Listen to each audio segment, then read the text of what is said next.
আজ থেকে অন্নপূর্ণা যোজনা তৃতীয় ধাপে টাকা ঢুকছে মহিলাদের অ্যাকাউন্টে। এখনো পর্যন্ত 1,45,00,000 মহিলা অন্তর্ভুক্ত হয়েছেন। আবেদন করেছেন 1,80,00,000 মহিলা। নথি যাচাই হয়েছে 1,62,00,000। আধার ও ব্যাংকের নথি না থাকায় 10 লক্ষ মহিলার নাম বাদ গিয়েছে। আধার সমস্যা মেটানোর জন্য জেলা প্রশাসনকে নির্দেশ দেওয়া হয়েছে। পরবর্তী আবেদনের জন্য পোর্টাল খুলবে 19 অগস্ট।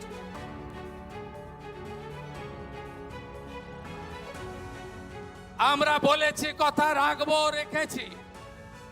মাত্র 3 মাসের সরকার।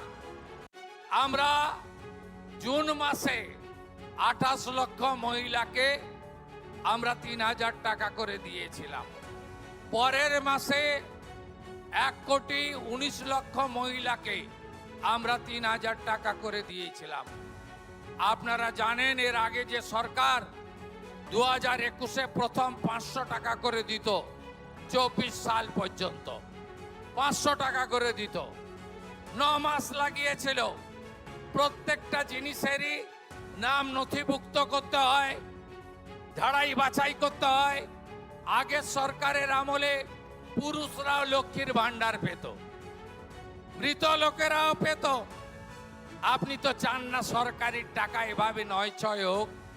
তাই আমাদের ঝাড়াই বাছাই করতে সময় লেগেছে।